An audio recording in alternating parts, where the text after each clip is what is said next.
ఈ 5 సంవత్సరాల్లో మా కమిట్మెంట్ ఈ చెప్పినటువంటి 4 వర్గాలకు సంపూర్ణమైనటువంటి సాధికారత కల్పించే దిశలో ఈ వర్గాలకు ముందు తీసుకెళ్తాం. ఈ వర్గాలను, ఈ 4 వర్గాలను కూడా దేశ అభివృద్ధిలో పూర్తి స్థాయిలో భాగస్వాములు చేస్తాం.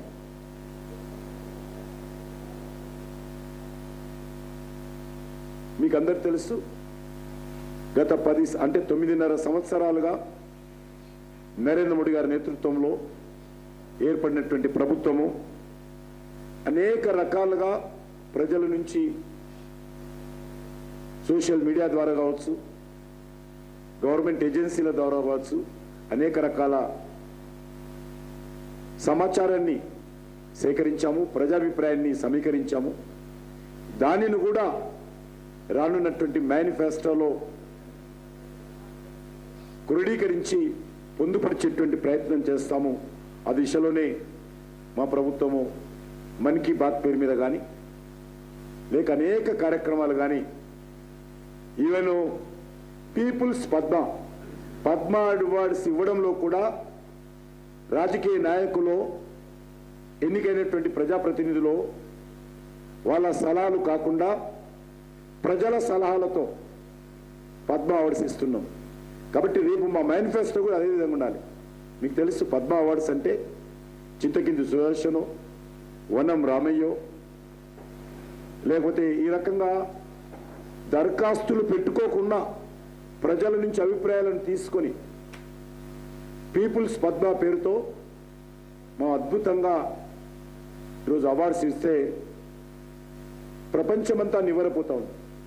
ఏ దేశంలో కూడా ఈ రకమైనటువంటి అవార్డ్స్ ఆ దేశంలో ఉన్నటువంటి కమర్షియల్ యాక్టివిటీతో సంబంధం లేకుండా సేవాభావనతో, పూర్తి అంకిత భావంతో చేస్తున్నటువంటి వాళ్ళకి అవార్డ్స్ ఇస్తున్న విషయం మీకు అంతా తెలుసు. కాబట్టి ఒక ఎగ్జాంపుల్ చెప్తా ఉన్నాం, ఏ రకంగా ప్రజాభిప్రాయాన్ని క్రోడీకరించి మా ప్రభుత్వం ముందుకు అడుగులు వేస్తుందో చెప్పడానికి ఒక ఉదాహరణ తీసుకున్నాం. ఈవెన్ మన్ కీ బాత్లో కూడా ప్రధానమంత్రి గారు చెప్పేటువంటి ప్రతి అంశం కూడా ప్రజల నుంచి వచ్చినటువంటి అభిప్రాయాన్ని ఆయన తన ద్వారా దేశ ప్రజల ముందు పెడతా ఉన్నారు. అదేవిధంగా అందుకే మీకు అందరికీ మనవి చేస్తున్నాను, ప్రధానమంత్రి గారు మా పార్టీ ఎజెండా కూడా ఉంది, సబ్కా సాత్ సబ్కా వికాస్ సబ్కా విశ్వాస్. అంటే అన్ని వర్గాలతో కలిసి ముందుకెళ్తాం, అన్ని వర్గాల సమగ్రమైనటువంటి అభివృద్ధి కృషి చేస్తాం, అన్ని వర్గాల ప్రజల యొక్క విశ్వాసాన్ని చొరగొంటాం. దానితో పాటు సబ్కా ప్రయాస్, అందరిని కూడా భాగస్వాములు చేస్తాం. ప్రభుత్వం చేస్తుంది అని కాదు, ప్రభుత్వంతో పాటు మనం కూడా కలిసి నడుద్దాం. అదే సబ్కా ప్రయాస్. ఇది ఒక నినాదం కాదు, దీన్ని కార్యరూపంలో నరేంద్ర మోడీ గారి ప్రభుత్వం అమలు చేస్తున్న విషయం మనం చూస్తూ ఉన్నాం. అందుకే ప్రధానమంత్రిని దేశ ప్రజలందరూ మా ప్రధానమంత్రి, మన ప్రధానమంత్రి అనుకునే విధంగా ఈరోజు వ్యవహారం చేస్తున్న విషయం మనం చూస్తూ ఉన్నాం. ఇదే స్పిరిట్తో, ఇదే స్ఫూర్తితో రేపు ఏప్రిల్లో మేలో జరిగేటువంటి పార్లమెంట్ ఎన్నికల్లో కూడా బీజేపీ రూపొందించేటువంటి మేనిఫెస్టోలో కూడా ప్రజాభిప్రాయాన్ని పరిగణలోకి తీసుకోవాలి. వాళ్ళందరి ఆలోచన మేరకు దేశాన్ని ముందుకు తీసుకెళ్లేటువంటి ప్రయత్నంలో భాగంగానే మా ఎన్నికల ప్రణాళిక, సంకల్ప పత్రం, అదొక ఎన్నికల ప్రణాళిక కాదు, ఒక మేనిఫెస్టోనే కాదు, సంకల్ప పత్రం, కమిట్మెంట్తో కూడినటువంటి ఒక మా ప్లెడ్జ్ అది. కాబట్టి ఆ సంకల్ప పత్రము తయారు చేయడానికి దేశవ్యాప్తంగా ప్రజాభిప్రాయ సేకరణ కార్యక్రమానికి రూపకల్పన చేశాం. ఈ యొక్క సంకల్ప పత్రం అంటే మేనిఫెస్టోలో పొందుపరచాల్సినటువంటి, ఎన్నికల ప్రణాళికలో పొందుపరచాల్సినటువంటి అంశాలకు సంబంధించి వివిధ వర్గాలు, భిన్న రంగాల ప్రజల అభిప్రాయాలు తీసుకునేలా అభివృద్ధి చెందిన భారతానికి మన మోడీ గ్యారంటీ అనే పేరుతో ఈ కార్యక్రమాన్ని ముందుకు తీసుకెళ్లేటువంటి ప్రయత్నం చేస్తా ఉన్నాం. ఇది దేశవ్యాప్తంగా క్రింది స్థాయి వరకు కూడా ఈ అభిప్రాయ సేకరణ కార్యక్రమం కొనసాగిస్తాం.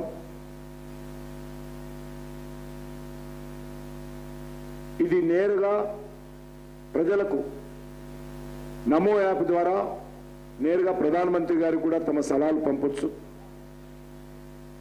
ఒకటి. రెండు, హ్యాష్ట్యాగ్ వికసిత్ భారత్ దాని ద్వారా కూడా పిఎంఓ ఆఫీస్కు పంపొచ్చు. మూడోది, ఈ యొక్క బాక్సులు ఏవైతే ఏర్పాటు చేయబోతున్నామో మా పార్టీ జిల్లా ఆఫీస్ నుంచి మొదలు పెడితే ఆల్ ఇండియా ఆఫీసుల వరకు కూడా అన్ని పార్టీ కార్యాలయ ఆఫీసులు పెడతాం. మేమైతే మేనిఫెస్టో వచ్చేంత వరకు ఎక్కడైతే మేము తిరుగుతామో మాతో పాటు వాహనాలలో బాక్సులు పెట్టుకుంటాం. అదేవిధంగా బీజేపీ సెంట్రల్ ఆఫీస్ సంబంధించి ఒక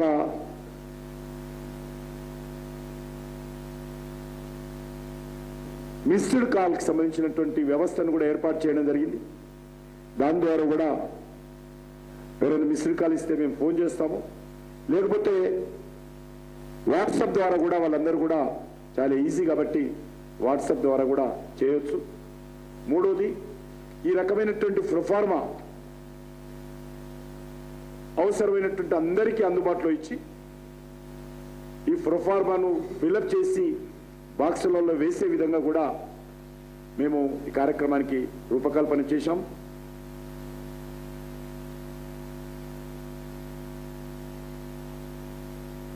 ఇందులో వివిధ వృత్తులు సమావేశాలు ఏర్పాటు చేసి సమావేశాలలో అభిప్రాయాలు వ్యక్తం ద్వారా కూడా మేము వాళ్ళు ఇచ్చేటువంటి అభిప్రాయాలు నోట్ చేసుకుంటాం. డోర్ టు డోర్ ద్వారా కూడా కొంతమంది ప్రముఖులు కీ ఓటర్స్ దగ్గరికి వెళ్ళి వాళ్ళ అభిప్రాయాలు తీసుకుంటాం. డిజిటల్ మాధ్యమం ద్వారా ఇంతకుముందు చెప్పినప్పుడు నమో యాప్ కావచ్చు, మిస్డ్ కాల్ కావచ్చు, సోషల్ మీడియా ద్వారా కావచ్చు, అదేవిధంగా మీడియా ద్వారా ప్రచార ప్రసార మాధ్యమాల ద్వారా, అది ప్రింట్ మీడియా కావచ్చు, ఎలక్ట్రానిక్ మీడియా ద్వారా కూడా మేము వివరాలు సేకరిస్తాం. అన్ని అసెంబ్లీ నియోజకవర్గాల్లో ఈ యొక్క సలహాలకు సంబంధించినటువంటి సజెషన్ బాక్స్, అభివృద్ధి చెందిన భారత్ సంబంధించినటువంటి ప్రణాళిక సజెషన్ బాక్స్ను కూడా ఏర్పాటు చేయబోతున్నాం.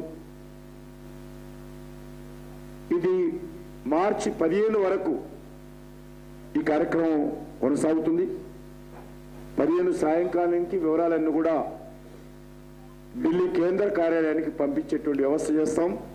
తెలుగులో ఇచ్చినప్పుడు కూడా దాన్ని రాష్ట్ర రాజధానిలో ఉన్నటువంటి స్టేట్ ఆఫీసులో కానీ ఢిల్లీ ఆఫీసులో కానీ దాన్ని హిందీలో ఇంగ్లీష్లో ట్రాన్స్లేట్ చేసి